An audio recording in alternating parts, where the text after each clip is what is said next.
Howdy, it's March, and that means St. Patrick's Day. Now, for the past 28 years, I've played Irish drinking tunes every St. Patrick's Day at dozens of different bars and breweries in several different states. And those gigs tend to be the most fun, featuring beer, whiskey, bagpipes, music, and of course, kilts. And you may think, wait a minute, kilts are Scottish. And they are, but my kilt is an Irish tartan, County Antrim, where several branches of my family are from. So anyway, St. Patrick's Day is a lot of fun, and I get to make a lot of money just because I know a lot of Irish tunes. Now, there are several categories of Irish tunes, including drinking songs, fiddle tunes, and ballads. And for this episode, I'd like to concentrate on the drinking tunes. So, what qualifies a song as a drinking tune? Well, the simple answer is alcohol, whiskey, beer, rum, grog, getting drunk, being drunk, and the consequences of getting drunk. Now, there may be lots of songs which get sung while drinking that are not about drinking or alcohol. And I'd like to focus on the drinking songs. So anyway, here are my 9 favorites.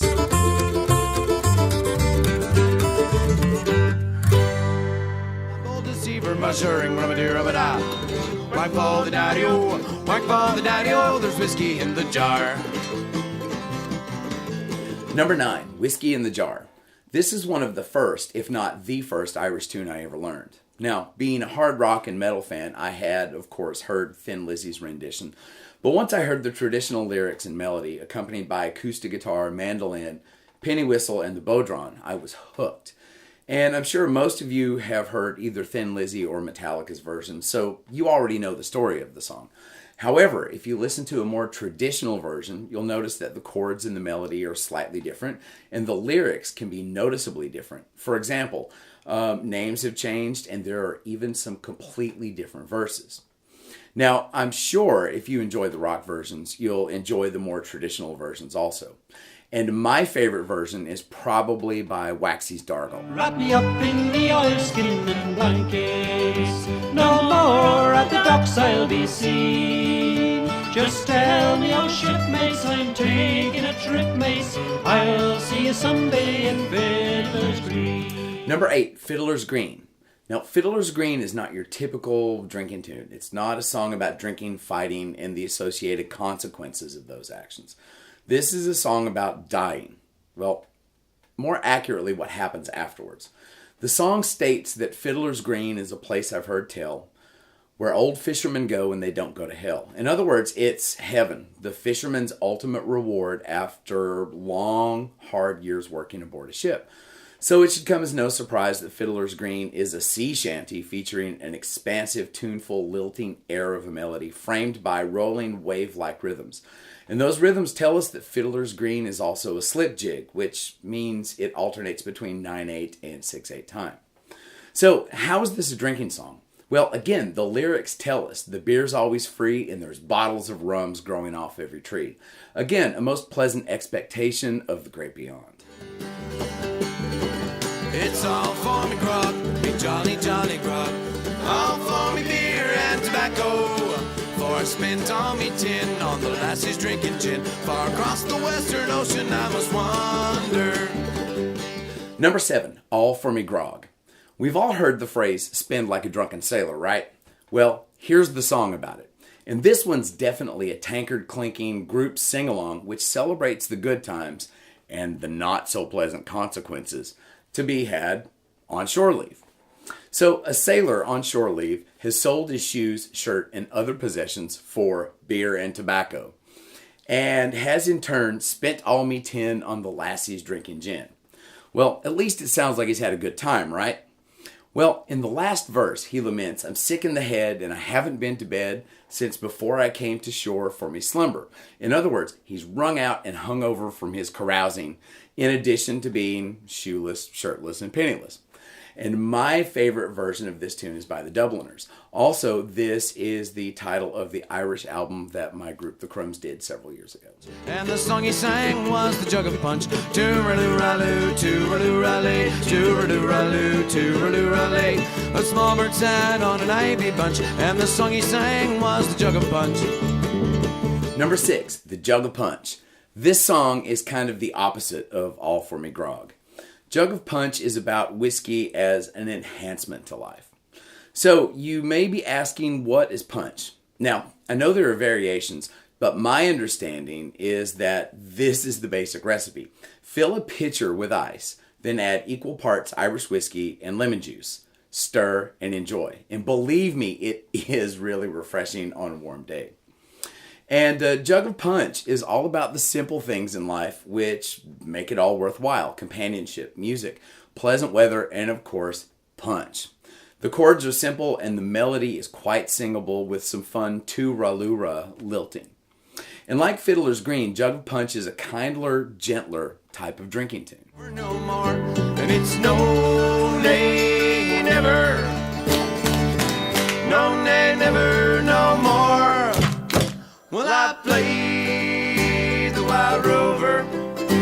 No, never, no more.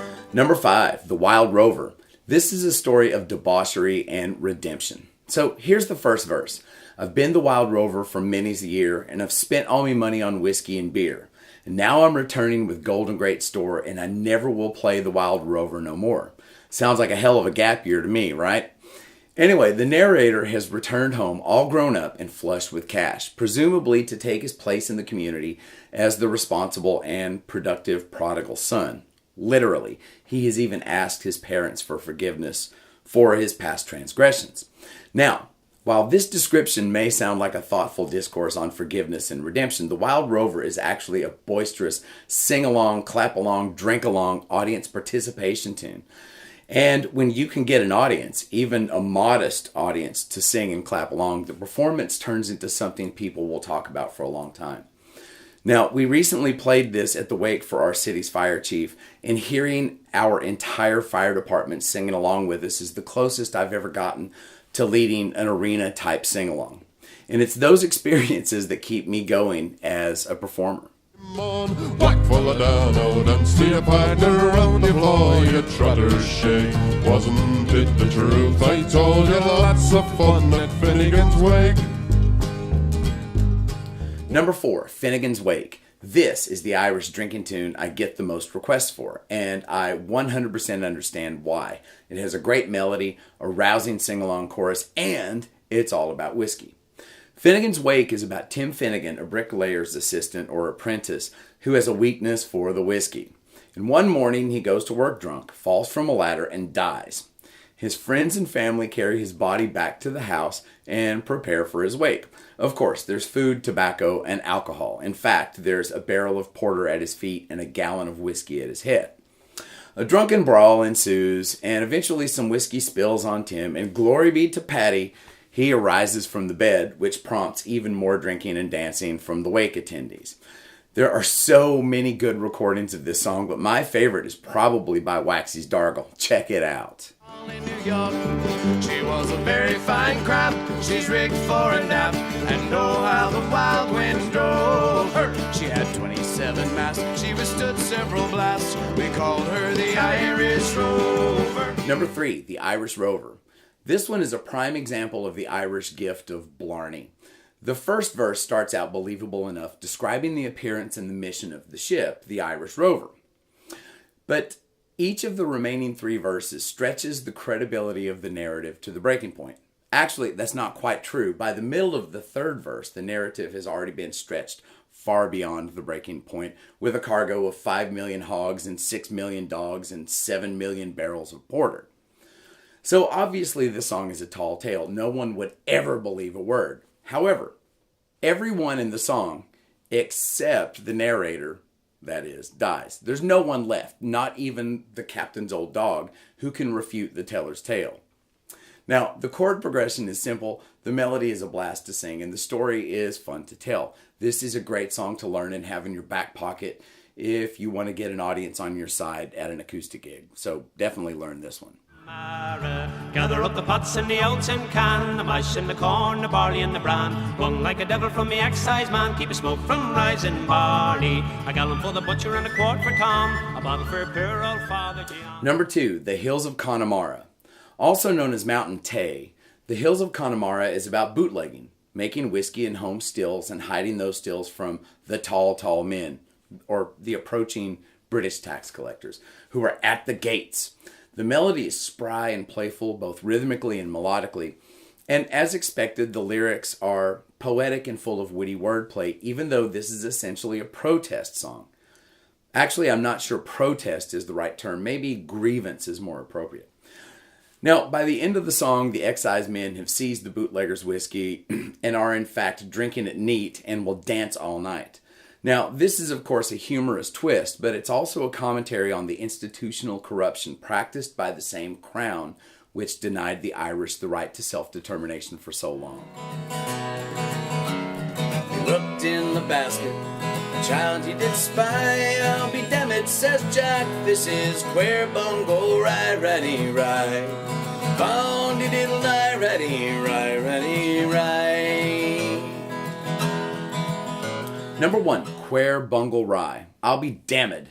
This is my favorite Irish drinking song ever. It's also the most recent addition to my repertoire. In fact, I think I only first heard this one 2 years ago and only first performed it on St. Patrick's Day last year, 2022. So why is this one my favorite? Well, some of it may be novelty, just the fact that it is a new song to me. But I believe it's the melody that really grabbed my attention at first. It's purely diatonic, but its melodic activity and contour provide tons of color and singable fun. Now, the thing that kept my attention was the lyrics. It's a humorous tale of a sailor who gets swindled, believing he's purchased a bottle of rare whiskey from Germany, the Quare Bungle Rye of the title, only to find that he's actually purchased custody of a baby boy, whom he names at his christening Quare Bungle Rye. Anyway, it's a fun song full of clever wordplay, a great melody, and a chorus which is topped off with some fun-to-sing lilting. And my favorite recording of this song is by the Blarney Lads. Please like, share, and subscribe if you're enjoying the channel's content. Hit the notification bell so you'll always know when a new episode drops, and feel free to leave comments or any suggestions for any topics you might like to see in some future videos. And right now, I'm trying to hit 400 subscribers, so please subscribe. Every little bit helps the channel out. Also, check out my other channel, Live from the Stairwell, and check out some 100% live unplugged performances from, you guessed it, my back stairwell. And through St. Patrick's Day, I will be featuring daily a video of an Irish tune that I recorded out in the stairwell. So definitely check that out. Also, keep your eyes open for String 'em Up Shorts, where I address various good guitaring ideas in under a minute. My name's Dave Holland, and thanks for watching String 'em Up. Have fun, stay safe, and if you do go out on the pub crawl, be safe and have a lot of fun. Make it home safely, okay? Anyway, see you next time.